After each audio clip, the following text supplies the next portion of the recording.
En este núcleo de enfermedades vectoriales vamos a estudiar por un lado las enfermedades parasitarias de mal de Chagas y el paludismo causados por protozoos hemáticos y la leishmaniasis causada por un protozoo tisular.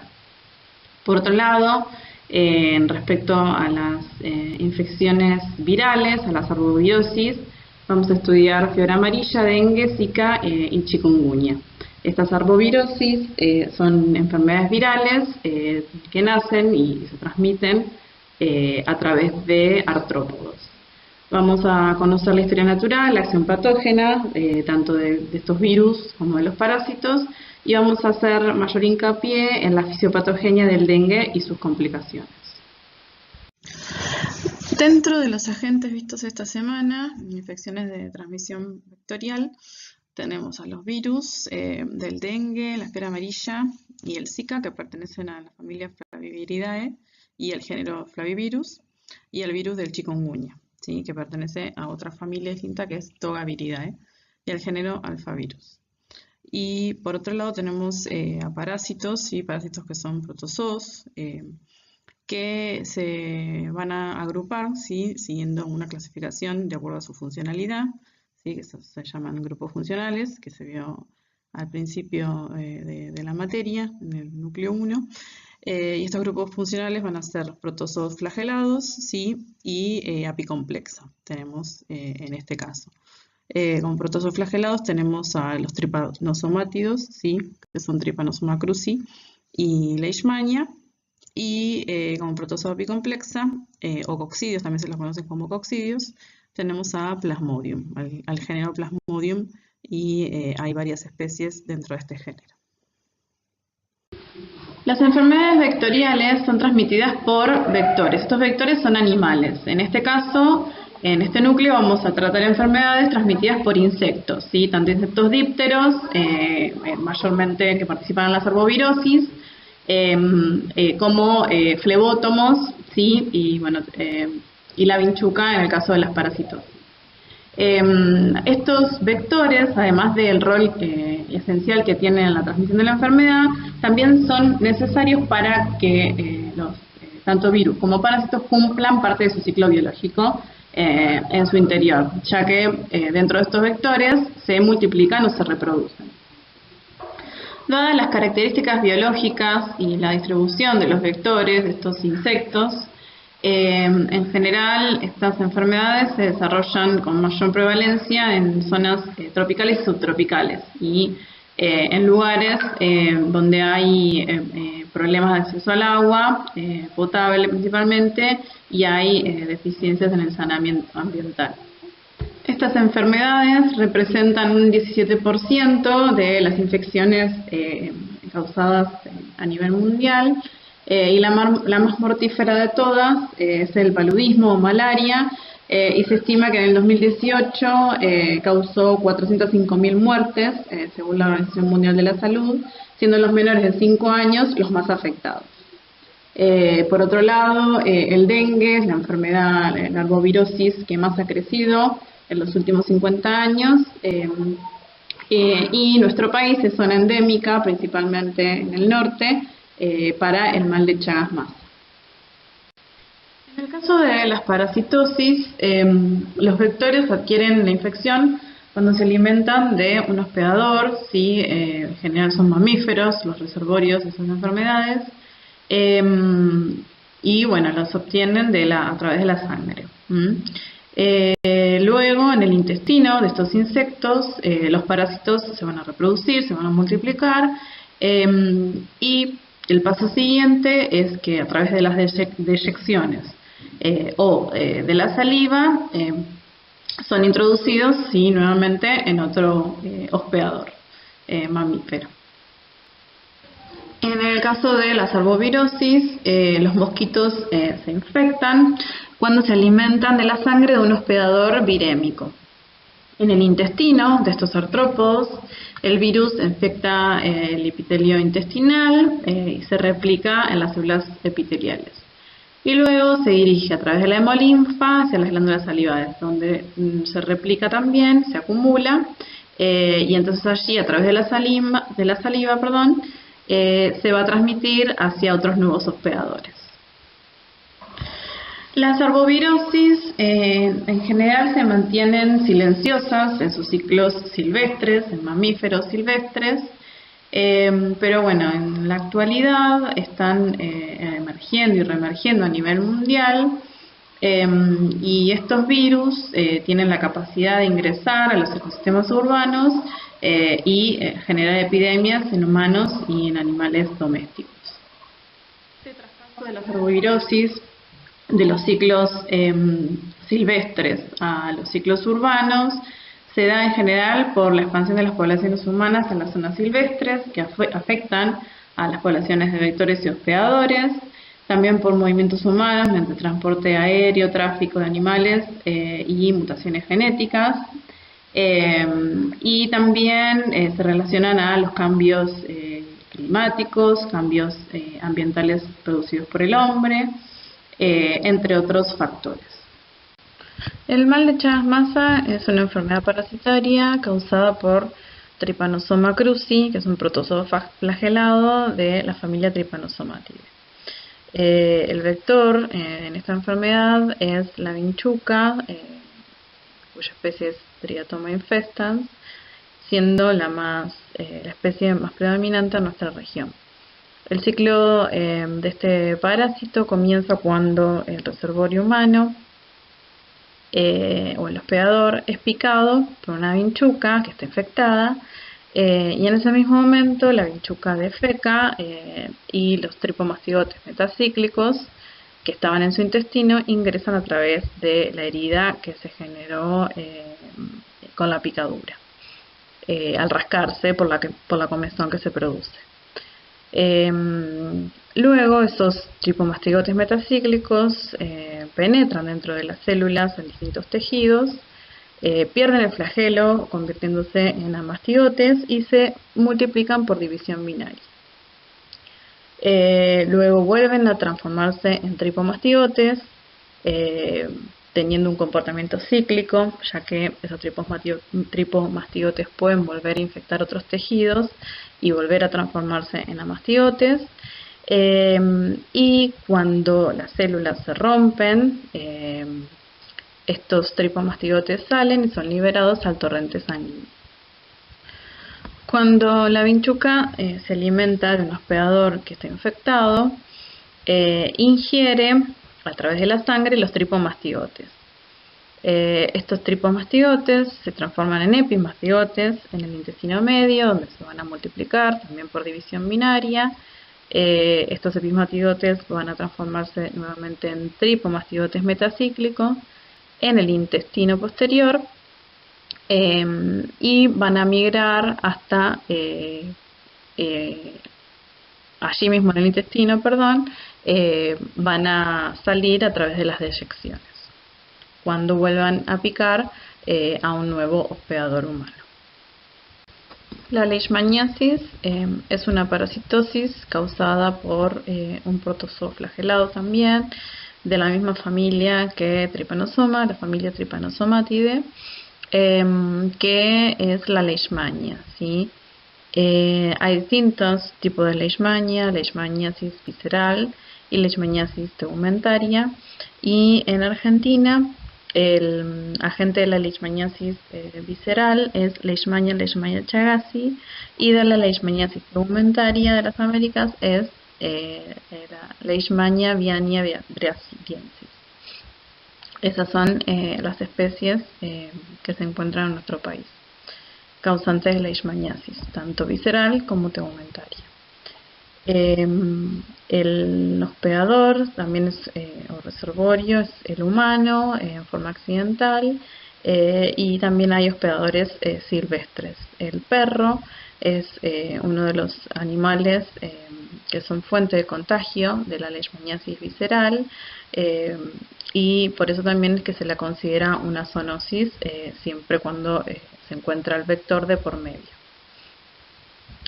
Los vectores de estas dos enfermedades son unos flebótomos hematófagos, son unas mosquitas muy pequeñas, Y en Argentina, tanto para la leishmaniasis visceral como para la tegumentaria, son los pertenecientes al género Phlebotom. Y al género Lutzomia también, principalmente la Lutzomia longipalpis, en el caso de la leishmaniasis visceral. El ciclo de este parásito comienza cuando estos flebótomos se alimentan de la sangre de un hospedador humano y van a depositar promastigotes, que es el estadio del parásito flagelado. Estos promastigotes van a ser fagocitados por los macrófagos y dentro de los macrófagos se van a transformar en amastigotes, van a perder el flagelo y se van a multiplicar. Una vez que se multiplican, las células se rompen y se liberan y tienen la capacidad de infectar otras células de otros tejidos también. Luego, cuando otro flebótomo pica a un hospedador infectado por el parásito, va a ingerir macrófagos que en su interior contienen amastigotes. Estos amastigotes se van a transformar en promastigotes y se van a dividir por división binaria. Estos promastigotes luego van a migrar hacia las glándulas salivales, hacia la probóscide del vector, y allí comenzará nuevamente el ciclo. El paludismo o malaria es una enfermedad parasitaria causada por el parásito apicomplexa del género Plasmodium. Hay varias especies, se encuentran Plasmodium falciparum, Plasmodium oval, Plasmodium malaria y Plasmodium vivax. Ese es el representante que podíamos encontrar en nuestro país hasta que la enfermedad fue erradicada. El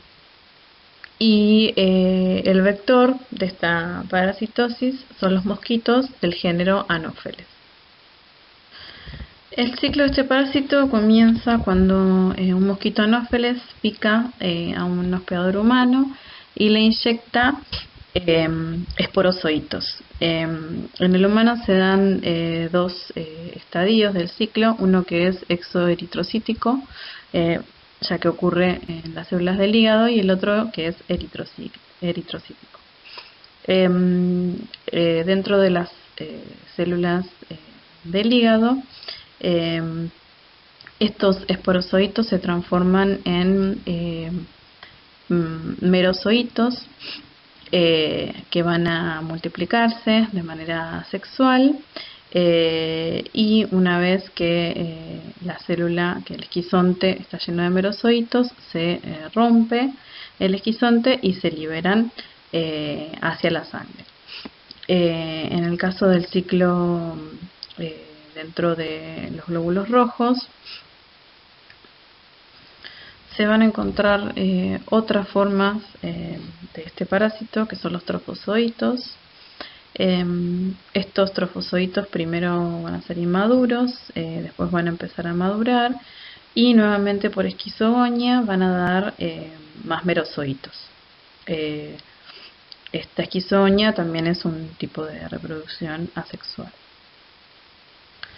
También en el ciclo eritrocítico, algunos de estos trofozoitos se van a diferenciar en gametocitos, los cuales, al estar presentes en la sangre, cuando el mosquito pica a una persona infectada, los ingiere a estos gametocitos, llevando a cabo la parte sexual del ciclo reproductivo de este parásito. Estas gametas se van a fecundar en el interior del mosquito. La microgameta o el microgametocito va a fecundar al macrogametocito y va a generar un nuevo quiste que en su interior va a sufrir esporogonia, otra multiplicación asexual, y va a liberar numerosos esporozoitos. Y allí, cuando el quiste se rompe, estos esporozoitos son liberados y están disponibles nuevamente para cuando el mosquito vuelva a picar, inyectarlos a través de su saliva. En relación a la patogenia de la enfermedad del mal de Chagas-Massa, lo que se conoce es que la enfermedad inicia con un periodo agudo y luego puede llegar a un periodo crónico. Este periodo agudo se caracteriza porque en él el número de parásitos aumenta en forma exponencial, ya que aumentará el número de tripomastigotes en sangre y a mastigotes, que es la fase sin flagelo, en los tejidos. En reacción a esta situación, en el hospedador se produce una inmunidad que es suficiente para disminuir la reproducción celular y los parásitos circulantes en sangre. Cuando esto sucede, cuando se genera inmunidad, inicia el periodo crónico.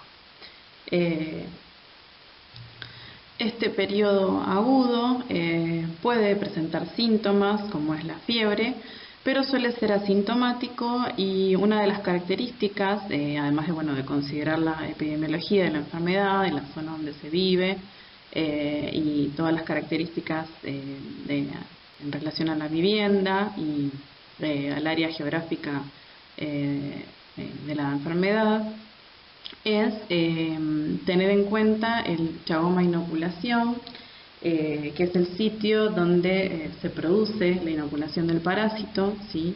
Que va a estar relacionado a la zona de picadura por parte de la vinchuca, ¿sí? Que es el lugar donde defeca y donde se introducen los tripomastigotes. Debido a que estos parásitos unicelulares invaden el sistema macrofágico mononuclear, o sea, ingresan a los macrófagos, especialmente en el corazón, el tejido muscular liso y las células del sistema nervioso, esto va a influir en el curso clínico de la infección y se va a producir una gran reacción inflamatoria, principalmente en estos tejidos que acabamos de mencionar. Luego, cuando se inicia el periodo crónico de esta enfermedad, este periodo se puede clasificar como en indeterminado o determinado. Eso va a depender de la presencia de sintomatología.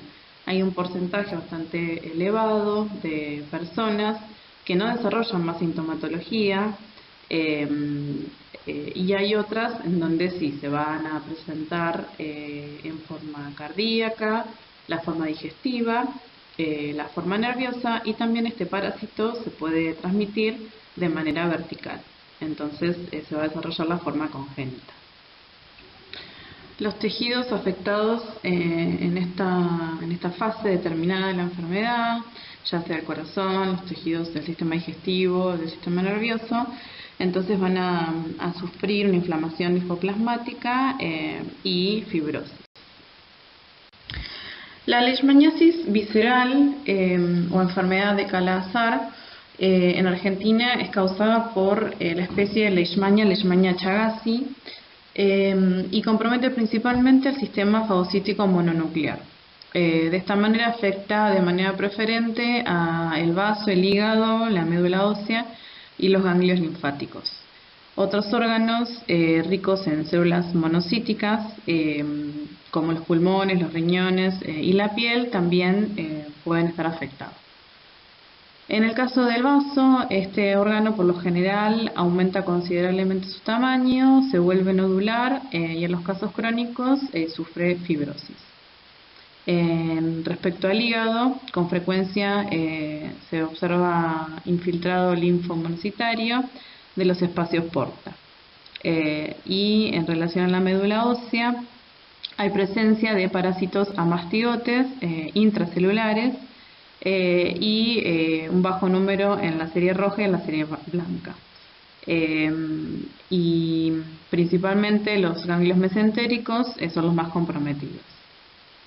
En las áreas endémicas para esta enfermedad, las personas que se infectan pasan por 3 fases, las cuales son el estadio asintomático, en el cual la prueba de Leishmania resulta positiva, un estadio subclínico, en el cual puede aparecer fiebre baja, leve adinamia, anemia y comenzar la visceromegalia, y un estado clínico que comprende 3 fases.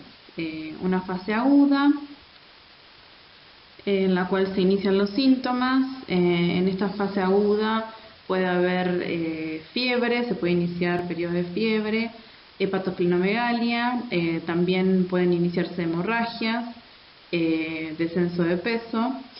En la punción de médula ósea se observan parásitos, así también altos títulos de anticuerpos.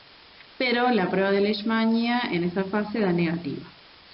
Luego puede continuar una fase de estado que es muy similar a la fase aguda, pero ya los síntomas son más marcados y es donde se desarrolla plenamente la enfermedad y entonces los síntomas y signos. Y por último, la fase severa, que es la fase más grave de la enfermedad, la cual tiene mayor riesgo de mortalidad.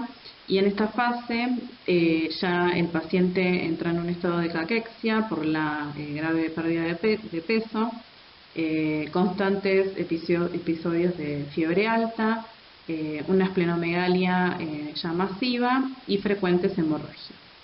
También en un análisis de sangre puede presentar hipergamaglobulinemia y esto concluye la fase más grave de la enfermedad.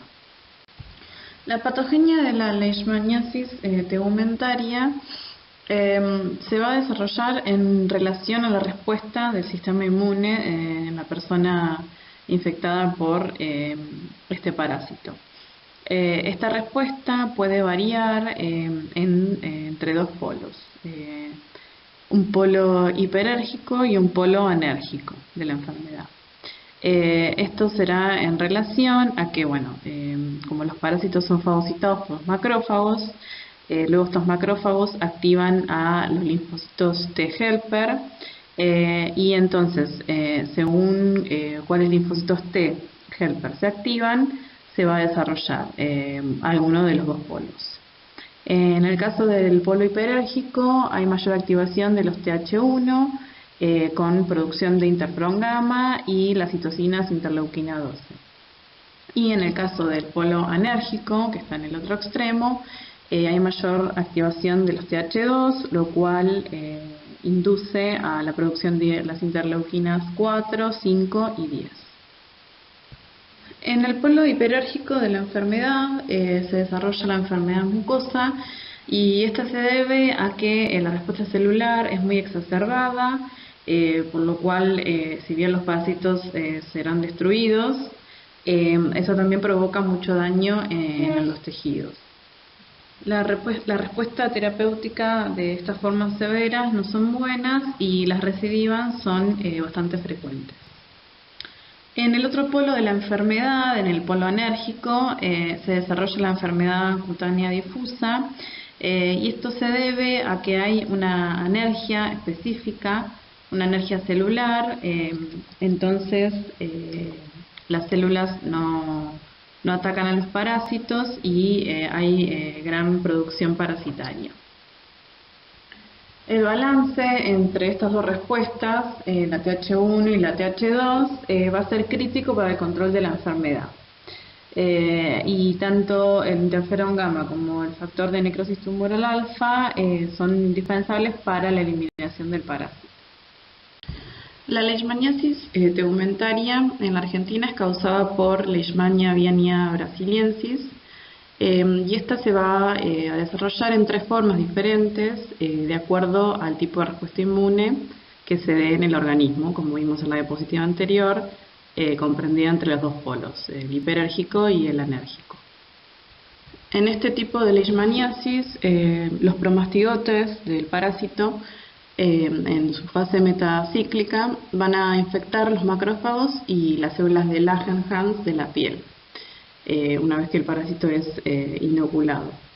Y va a desarrollar 3 tipos de leishmaniasis. La leishmaniasis cutánea, que va a ser la forma más benigna de la enfermedad, en la cual la respuesta inmune va a ser balanceada, va a estar preservada y se tiende a balancearse en varias semanas a meses. Esto se traduce en una cura espontánea o una buena respuesta al tratamiento anti-Leishmania. Y esto se va a deber al balance entonces entre la respuesta y a la producción de los linfocitos Th1 y Th2, lo cual no va a dar una respuesta exacerbada a nivel celular y por otro lado la producción de parásitos también va a estar limitada por dicha respuesta. En este tipo de leishmaniasis generalmente se produce una úlcera que suele tener un fondo granuloso y habitualmente sin dolor. En el polo hiperérgico de la enfermedad se va a desarrollar la leishmaniasis mucocutánea. En este tipo de leishmaniasis la respuesta celular entonces va a ser muy exacerbada, por lo cual va a haber baja cantidad de parásitos debido a esta respuesta y bueno, alta producción de interferón gamma y factor de necrosis tumoral. Esto va a promover la destrucción de los tejidos donde existen partículas antigénicas del parásito de esta manera también las formas terapéuticas no van a dar buen resultado, no van a ser buenas y las recidivas en general son frecuentes. Este tipo de leishmaniasis puede clasificarse desde leve, pasando por moderada y hasta llegar a severa, y bueno, y eso va a ser en relación a los órganos que afecta. Desde leve va a afectar la cavidad nasal simplemente, o el tabique nasal, hasta llegar a la fase severa, en donde ya compromete las cuerdas vocales y también puede afectar la tráquea. En el otro polo del desarrollo de la enfermedad, en el polo anérgico, se puede desarrollar la leishmaniasis cutánea difusa. En este polo, entonces, la respuesta celular se va a ver disminuida porque hay una deficiencia específica contra los antígenos de Leishmania. Eso va a desarrollar una anergia celular, entonces los parásitos no van a poder ser atacados, por lo cual va a haber gran cantidad de parásitos. En estas personas, este tipo de Leishmania va a producir infiltraciones difusas debajo de la piel a nivel subcutáneo, dando lugar a ondulaciones. La patogenia del paludismo o malaria se va a relacionar a la longitud de la esquizoña eritrocítica, es decir, a la multiplicación asexual de los parásitos en el interior de los glóbulos rojos. Debido a esto, el paludismo va a causar distintos estadios febriles llamados fiebre terciana y fiebre cuartana. Entonces, en la fiebre terciana, la longitud de la esquizoña, es decir, la multiplicación de los parásitos, va a durar 48 horas, por lo cual los periodos de fiebre van a ser cada 3 días. En este tipo de paludismo se va a desarrollar una enfermedad que puede ser maligna, que es la más severa, dada por el más patógeno de todos los plasmodios, que es Plasmodium falciparum. O se puede desarrollar una enfermedad benigna por medio de Plasmodium vivax y Plasmodium ovale. En el otro tipo de fiebre cuartana, la longitud de la esquizoña, es decir, los parásitos se van a multiplicar en 72 horas, por lo cual los periodos de fiebre van a ser cada 4 días. Y en este tipo de fiebre, en este tipo de paludismo, lo va a desarrollar Plasmodium malaria. El paludismo no complicado, causado por las especies Plasmodium vivax, ovale o malaria, va a constar de una etapa fría, en donde el paciente posee escalofríos y temblores, desarrolla esos síntomas. Luego va a pasar por una etapa caliente, donde va a tener los periodos de fiebre, cefaleas, vómitos, y puede desarrollar convulsiones en los niños pequeños. Y finalmente una etapa de sudoración y bueno, el regreso a la temperatura normal. En el paludismo grave, causado por Plasmodium falciparum, se puede desarrollar paludismo cerebral. También, bueno, el paciente va a tener anemia normocítica muy grave debido a la hemólisis que produce el parásito en el interior de los glóbulos rojos. Puede desarrollar insuficiencia renal, edema pulmonar, hipoglucemia, colapso cardiovascular y choque, y también anormalidades de la coagulación de la sangre y trombocitopenia, lo cual puede desenlazar en convulsiones generalizadas y muy repetidas. Los arbovirus son virus que se transmiten a través de vectores artrópodos.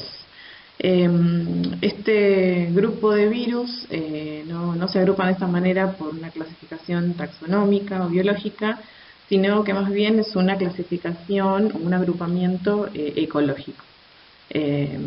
Y bueno, la palabra proviene de arthropod-borne viruses, por eso arbovirus.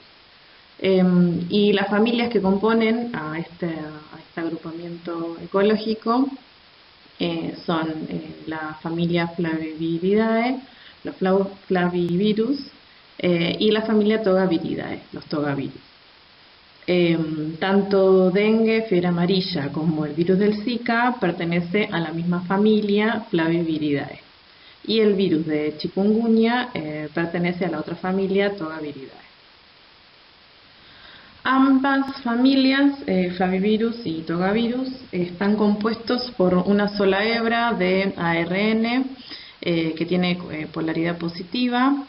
El tamaño es bastante similar, ronda entre los 50 nanómetros en los Flavivirus y entre 60 y 70 nanómetros en los Togavirus. Ambos son envueltos también, y la primera familia tiene simetría icosaédrica y los Togavirus tienen simetría esférica. La replicación de los Flavivirus, como otros virus del tipo ARN, se da en el citoplasma de la célula que infectan. En primer lugar va a ocurrir la absorción, es decir que por endocitosis el virus ingresa en la célula. Una vez que ingresa, se va a desnudar el genoma, es decir que va a perder esa envoltura y la cápside que rodea al ácido nucleico. Y bueno, por un lado van a ocurrir la traducción y el clivaje de una única poliproteína, una única proteína, debido a que este ARN es mensajero, entonces directamente va a sufrir la traducción a las proteínas que codifica. Por otro lado, ese mismo ARN va a generar otra cadena de ARN en forma negativa para producir copias de sí mismo. Luego, tanto las nuevas copias de ARN junto con la poliproteína sintetizadas se van a ensamblar en el retículo endoplasmático y en el aparato de Golgi, donde también van a obtener la envoltura que los rodea. En un próximo paso van a madurar las glucoproteínas de la envoltura y los viriones van a ser transportados hacia la membrana citoplasmática de la célula, en la cual van a salir por exocitosis. La principal diferencia que tienen los flavivirus con los togavirus en su replicación es que los togavirus generan varias poliproteínas, algunas que son más tempranas, que ocurren antes de la replicación del ARN, y otras que son tardías. Y otra diferencia es que para salir de la célula lo hacen a través de la gemación, es decir, se llevan parte de la membrana plasmática de la célula que se va a convertir en la envoltura del virus. En esta tabla podemos observar distintas arbovirosis que se distribuyen en el mundo, los vectores que las vehiculizan, los hospedadores o reservorios también, la distribución, bueno, como decíamos a nivel mundial, las distribuciones más frecuentes, y las características o la sintomatología de las enfermedades. Por un lado tenemos el género alfavirus, que pertenece a la familia Togaviridae, dentro del cual se encuentra el virus de chikungunya, que es uno de los que vamos a prestarle atención. Y por otro lado tenemos el género Flavivirus, que pertenece a la familia Flaviviridae, dentro del cual se encuentran el dengue, fiebre amarilla y Zika, que si bien no figura en esta tabla, también le vamos a prestar especial atención. Todos estos arbovirus que estamos mencionando son transmitidos por el mismo vector, que es el mosquito del género Aedes.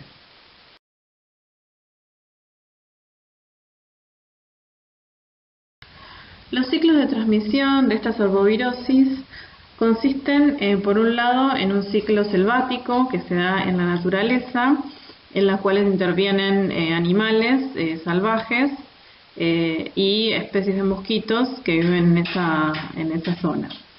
En algún punto, el hombre, cuando es infectado, por acercarse, por meterse en ese ambiente natural o selvático, se contagia de estas arbovirosis y luego va a llevar la infección al ciclo urbano, en el cual va a intervenir como vector un mosquito que es un mosquito domiciliario.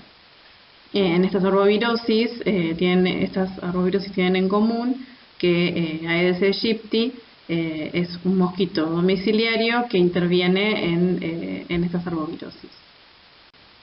El ciclo de vida de los mosquitos vectores de estas enfermedades comienza con la hembra adulta poniendo huevos, haciendo una puesta de huevos.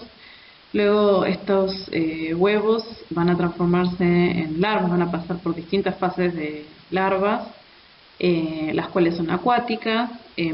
Estas larvas luego se van a transformar en pupas y una vez que desarrollan las alas ya pasan a la vía aérea y salen del agua. Es por eso que, en el caso de Aedes aegypti, que es un mosquito domiciliario, es importante tomar todos los recaudos para eliminar posibles fuentes de agua en las cuales se pueda reproducir este mosquito. Los arbovirus pueden infectar tanto a los vertebrados como a los invertebrados, hematófagos.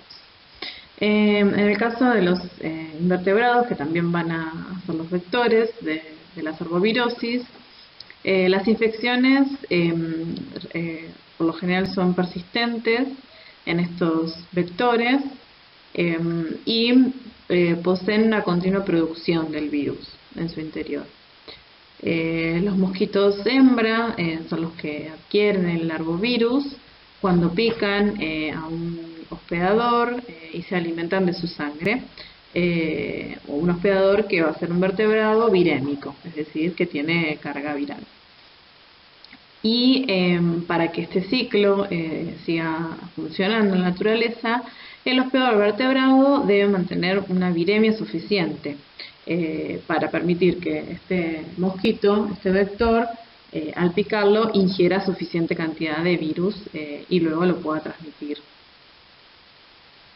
Cuando un mosquito hembra pica a un vertebrado virémico, va a obtener el virus a través de su estilete.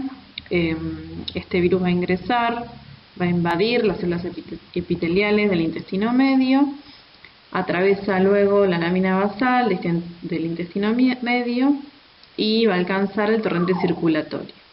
De esta manera va a llegar y va a infectar las glándulas salivales, estando nuevamente disponible para cuando vuelva a picar y alimentarse de otro vertebrado.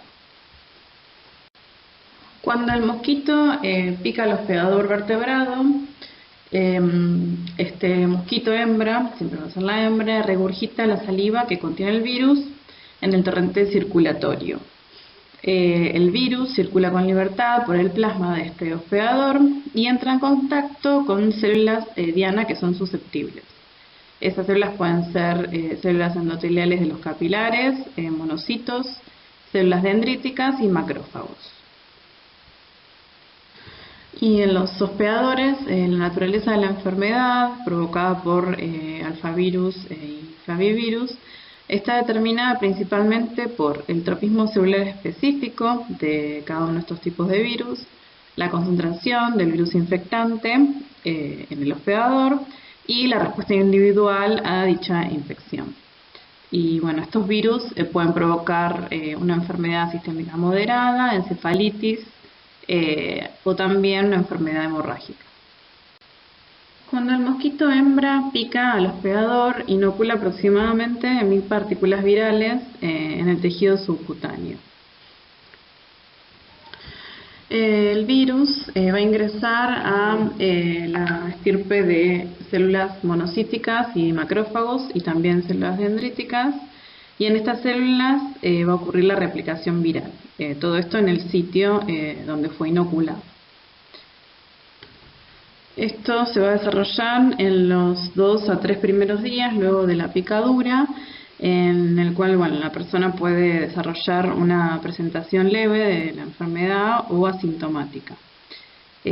Luego, si la viremia aumenta, el virus se va a diseminar a través de los vasos linfáticos a los ganglios, al vaso y al hígado, ya que se trata de un virus hepatotrópico.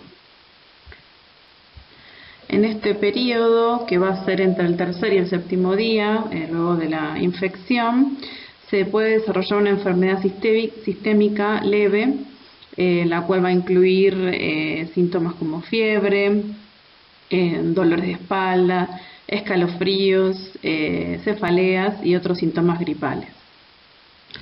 Después de ese periodo, si la viremia se sigue incrementando, ya la enfermedad puede pasar a una presentación más grave o con riesgo de muerte, en la cual se puede desarrollar encefalitis, porque los virus acceden al cerebro a través del endotelio de los capilares que lo irrigan, o también puede desarrollar una enfermedad sistémica grave afectando el hígado o también produciendo una fiebre hemorrágica.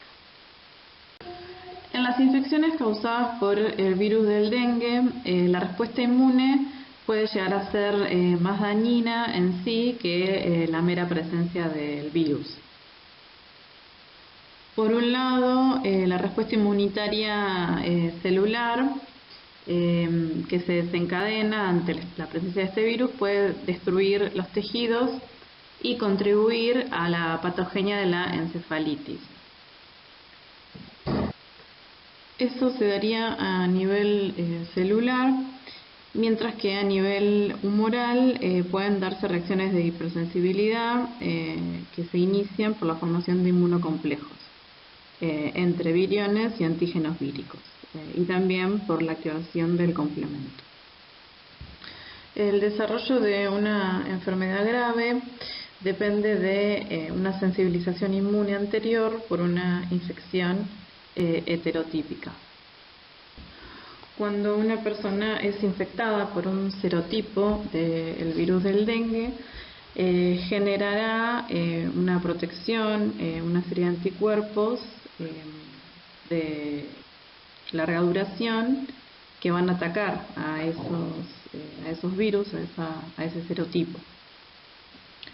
Pero se ha planteado también que además de esos anticuerpos homólogos, se generan otros anticuerpos neutralizantes heterólogos que son de corta duración y que pueden generar complicaciones en esta infección.